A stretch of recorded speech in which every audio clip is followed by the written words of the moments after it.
तो कैसे हैं आप सभी लोग। तो सीडीपी की क्लास को हम कंटिन्यू करते हुए, और बेटा क्लासेस आपको कैसी लग रही हैं कमेंट सेक्शन में ज़रूर बताएं। और पीडीएफ नोट्स को प्राप्त करने के लिए आप हमारा टेलीग्राम चैनल ज्वाइन कर सकते हैं बेटा। और अब तक के सीटेट में जितने भी एग्ज़ाम हो चुके हैं सारे के सारे क्वेश्चन पेपर आपको टेलीग्राम चैनल पे अपलोड कर दिए गए हैं, तो आप लोग वहाँ से जाकर डाउनलोड कर सकते हैं। टेलीग्राम चैनल का लिंक मैंने डिस्क्रिप्शन में दे दिया है।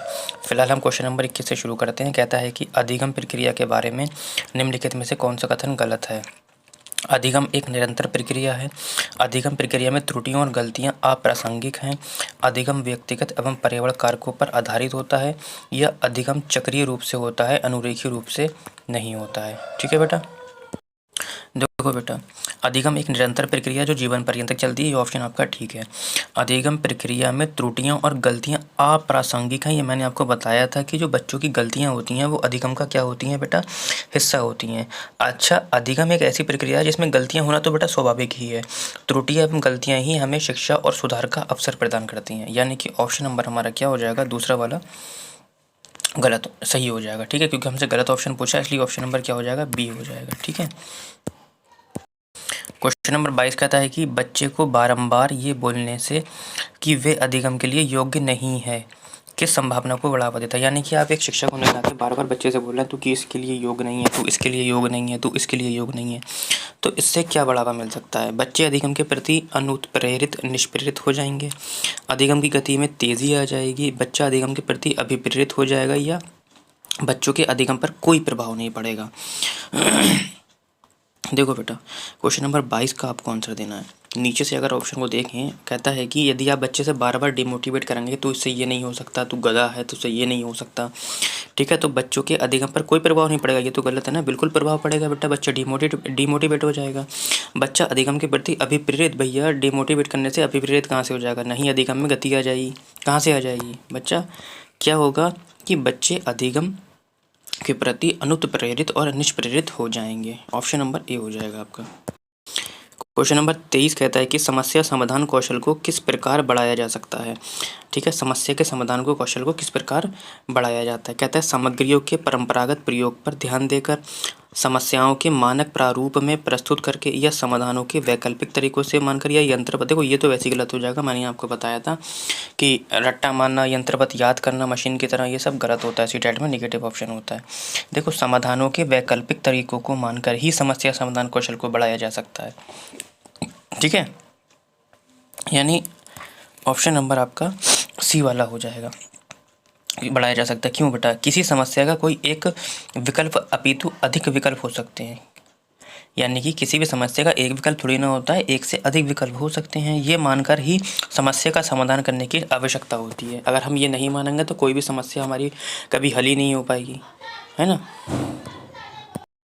क्वेश्चन नंबर 24 कहता है कि प्राथमिक कक्षाओं में संकल्प अध्यापन हेतु विषय वस्तु को प्रस्तुत करने का कौन सा क्रम सर्वाधिक उपयोग होता है। ठीक है, कहता है संकेत, चित्र, मूर्त सामग्री, चित्र, संकेत, मूर्त सामग्री, संकेत, मूर्त सामग्री, चित्र, मूर्त सामग्री, चित्र और संकेत। प्राथमिक, ये आपको याद रखना है कि किसकी बात कर रहा है, प्राथमिक कक्षाओं की बात कर रहा है बेटा। किसकी बात कर रहा है, प्राथमिक कक्षाओं की बात कर रहा है।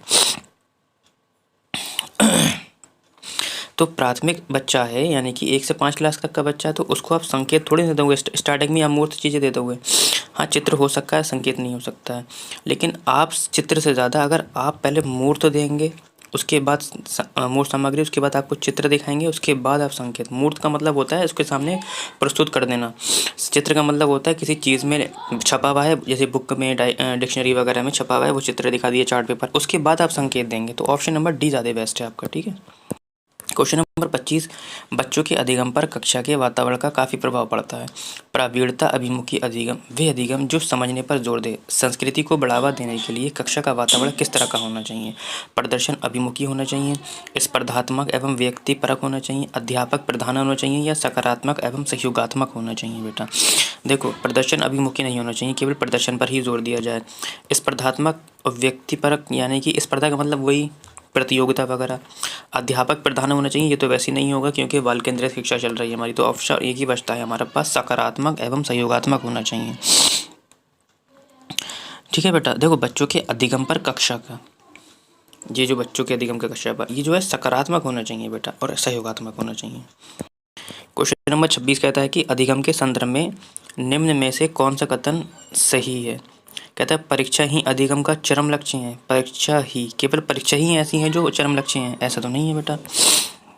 अधिगम एक निष्क्रिय प्रक्रिया, ये तो यहीं से गलत हो गया, आगे पढ़ना ही बेकार है। कहता है भाव का अधिगम प्रक्रिया पर कोई प्रभाव नहीं पड़ता, बिल्कुल पड़ता है बेटा, भाव का तो पड़ता ही है, पड़ता है। तो तीनों ऑप्शन मैंने ऐसे काट दिए हैं और आंसर तक अपने आप पहुंच गया। तो आपको भी बेटा पहले ऑप्शन को काटना सीखना पड़ेगा, जिससे कि आप लोगों को आंसर खुद ही मिल जाए। अब क्या कहता है कि अधिगम एक जटिल प्रक्रिया है जिसमें अधिगमकर्ताओं की सक्रिय होती है संगतता आवश्यकता होती है बेटा, ठीक है।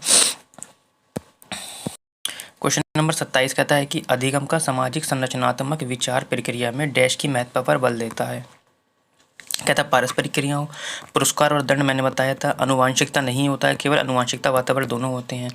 अन्वय यानी कि अटल शिक्षा शास्त्री उपागम जो अटल है ऐसा नहीं होगा, केवल पारंपरिक क्रियाओं पर। देखो अधिगम का सामाजिक संरचनात्मक विचार अधिगम प्रक्रिया में पारंपरिक क्रियाओं के महत्व पर बल देता है।